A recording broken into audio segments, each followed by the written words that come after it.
Baltic সাগরের উপরে হঠাৎই দেখা গেল এক ভয়ঙ্কর ছায়া, যা পুরো ইউরোপের নিরাপত্তা মানচিত্র কাঁপিয়ে দিয়েছে। ৫ ঘণ্টারও বেশি সময় ধরে আকাশে ভেসেছিল রাশিয়ার সুপারসনিক TU-22M3 বোমারু বিমান। আর সেটি বহন করছিল এমন এক অস্ত্র যা ন্যাটোর যুদ্ধ জাহাজগুলোকে কয়েকশো কিলোমিটার দূর থেকেই পানির নিচে ডুবিয়ে দিতে পারে। আর সেটি হল খা-23 অ্যান্টিশিপ মিসাইল। ইউরোপ বুঝে গেছে রাশিয়া শুধু শক্তি দেখাচ্ছে না, রাশিয়া যুদ্ধের প্রস্তুতি নিচ্ছে। বাল্টিক সাগরের শান্ত আকাশ হঠাৎই অশান্ত হয়ে উঠেছে। আকাশে গর্জন করতে শুরু করেছে রাশিয়ার TU-22M3 সুপারসনিক দীর্ঘ পাল্লার বোমারু বিমান। আর তার চারদিকে পাহারা দিচ্ছে SU-35S আর SU-27 ফাইটার জেট। বোমারু বিমানটি টানা ৫ ঘণ্টারও বেশি সময় ধরে আকাশে টহল দেয়, যেন ইঙ্গিত দিচ্ছে ইউরোপের যে কোনো ভুল সিদ্ধান্তের জবাব দিতে রাশিয়া প্রস্তুত। ন্যাটোর নজরদারি বিমানগুলো দূর থেকে বোমারু বিমানকে অনুসরণ করছিল, কিন্তু ন্যাটোর যুদ্ধ বিমানগুলো রুশ বিমানগুলোর কাছে আসার সাহস করেনি। রাশিয়ার খা-22 এবং এর আধুনিক সংস্করণ খা-32 হল এমন অস্ত্র যা আজও বিশ্বের যে কোনো যুদ্ধজাহাজের জন্য দুঃস্বপ্নের মতো। সোভিয়েত যুগে নকশা করা খা-22 ছিল বিমানবাহী রণতরী ধ্বংসের জন্য তৈরি। একই সঙ্গে দ্রুত গতিতে খুব উচ্চতা থেকে নেমে এসে লক্ষ্যবস্তুতে আঘাত হানার ক্ষমতা এটিকে অসাধারণ মারাত্মক করে তোলে। কিন্তু খা-32 সেই ক্ষমতাকে এক নতুন স্তরে উন্নীত করেছে। এটি ৪০ থেকে ৪৫ কিলোমিটার পর্যন্ত উচ্চতায় উঠে ম্যাক 4 থেকে ম্যাক 5 পর্যন্ত গতিতে ডাইভ মেরে আঘাত হানতে পারে। আধুনিক ন্যাটো এয়ার ডিফেন্স সিস্টেম যেমন SM-2, SM-6 বা সি-সেপ্টার এগুলোর প্রতিক্রিয়ার সময়ের চেয়ে এই মিসাইলের গতি এত বেশি যে শেষ মুহূর্তে আটকানো প্রায় অসম্ভব হয়ে যায়। খা-32 এর পাল্লা ৮০০ থেকে ১০০০ কিলোমিটার পর্যন্ত পৌঁছাতে পারে। অর্থাৎ রাশিয়া TU-22M3 যদি আন্তর্জাতিক আকাশেও থাকে, তবুও ন্যাটোর বন্দর, ফ্লিট, জ্বালানি টার্মিনাল, রাডার স্টেশন সবই এর আঘাতের মধ্যে পড়ে। মিসাইলটির উন্নত জ্যাম প্রতিরোধ এবং টার্মিনাল ফেজে রাডার সক্রিয় করার ক্ষমতা এটিকে ইলেকট্রনিক যুদ্ধক্ষেত্রেও অত্যন্ত কার্যকর করে তুলেছে।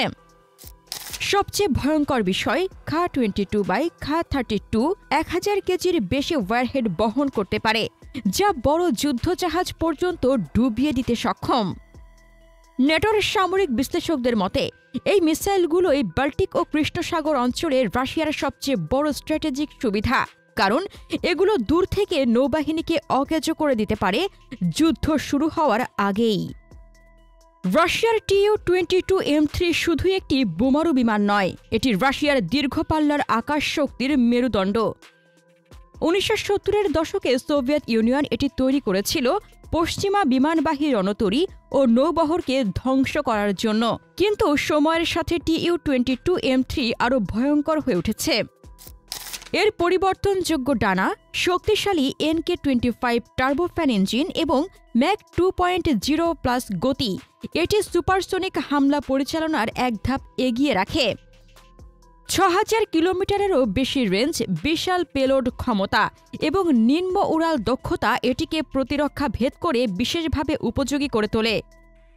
TU-22M3 এর সবচেয়ে ভয়ঙ্কর দিক হল এটি একসঙ্গে খা-22 বা খা-32 এর মতো ভারী অ্যান্টিশিপ মিসাইল বহন করতে পারে, যেগুলোর একটিও ন্যাটোর একটি বড় যুদ্ধজাহাজ ধ্বংস করতে যথেষ্ট। আধুনিকীকৃত TU-22M3M সংস্করণে যুক্ত হয়েছে ডিজিটাল ককপিট, নতুন রাডার, উন্নত ইলেকট্রনিক ওয়ারফেয়ার সিস্টেম এবং স্যাটেলাইট নেভিগেশন, যা বিমানকে ২১ শতকের জন্য আরও প্রাণঘাতী করেছে। ইউক্রেন যুদ্ধেও এই বিমানটি বারবার স্ট্র্যাটেজিক হামলায় ব্যবহার হয়েছে, যা প্রমাণ করেছে রাশিয়ার দীর্ঘ পাল্লার আক্রমণ ক্ষমতা আজও সম্পূর্ণ সক্রিয় এবং কার্যকর। পশ্চিমা বিশ্লেষকরা স্বীকার করেছেন, যুদ্ধে যদি প্রথম ৩০ মিনিটে ন্যাটোর নৌবহর সবচেয়ে বেশি ঝুঁকিতে থাকে, তাহলে তার প্রধান কারণই হল TU-22M3। বাল্টিক, কৃষ্ণ সাগর কিংবা আর্কটিক, যেখানে এই বিমান মোতায়েন হয় সেখানকার আকাশই মুহূর্তে বদলে যায়। কারণ সবাই জানে TU-22M3 উড়লে আকাশ আর নিরাপদ থাকে না। বাল্টিক সাগর ইউরোপের সবচেয়ে সামরিকায়িত এলাকা। এই অঞ্চলের আকাশে যে কোনো ভুল বোঝাবুঝি যুদ্ধের সূচনা করতে পারে। ঠিক সেই জায়গাতেই রাশিয়া এমন শক্তি প্রদর্শন করল যা আগে এত প্রকাশ্যভাবে দেখা যায়নি। ন্যাটো জানে রাশিয়ার এই মহড়া নিয়মিত প্রশিক্ষণ নয়, বরং একটি বার্তা, আমরা প্রস্তুত, তোমরা কি প্রস্তুত? এসকর্ট থাকা SU-35S ফাইটারগুলোর ক্ষমতা ন্যাটোর উদ্বেগ বাড়িয়েছে।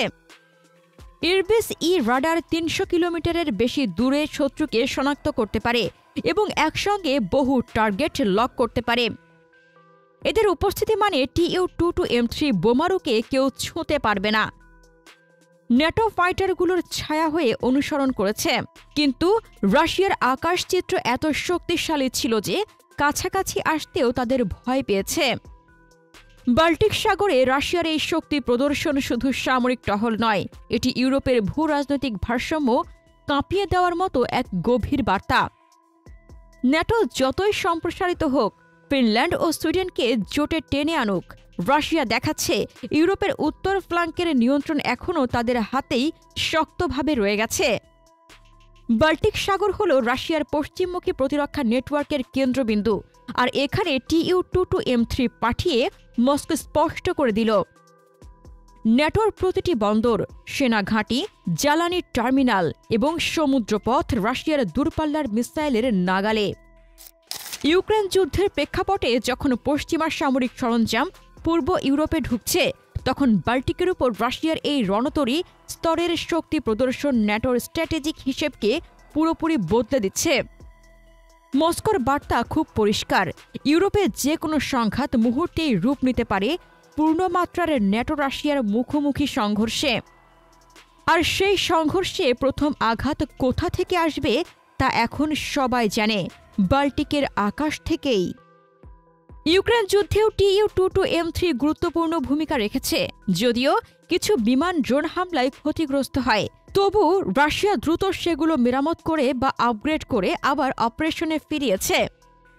ইউক্রেন S-200 দিয়ে একটি TU-22M3 ভূপাতিত করতে পারলেও রাশিয়া সেখানে থেমে থাকেনি, বরং আরও আধুনিক সংস্করণ মাঠে নামিয়েছে।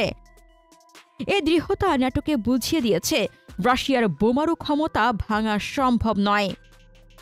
বাল্টিক আকাশ এখন ইউরোপের পাওয়ার ব্যালেন্স পরিমাপের সবচেয়ে গুরুত্বপূর্ণ জায়গা। রাশিয়া যখন TU-22M3 পাঠায়, ন্যাটো বাধ্য হয়ে ফাইটার ও নজরদারি বিমান পাঠায়। এতে শুধু জ্বালানি খরচই বাড়ে না, বিমান বাহিনীর উপর অপারেশনাল চাপও বাড়ে। অন্যদিকে রাশিয়া বার্তা দেয়, বাল্টিক সাগর আমাদের নজরদারিতে, আমাদের কমান্ডে, আমাদের নিয়ন্ত্রণে। এই টহল তাই কেবল রুটিন নয়, এটি ইউরোপের নিরাপত্তা গড়ার ভবিষ্যৎ সংকেত। রাশিয়া স্পষ্ট জানিয়ে দিয়েছে তারা শুধু প্রতিরক্ষায় নেই, বরং আক্রমণাত্মক প্রস্তুতি বাড়াচ্ছে। TU-22M3 এবং Kha-32 এর এই জুটি ইউরোপের সবচেয়ে ভয়ঙ্কর সামরিক সমীকরণের একটি হয়ে উঠেছে।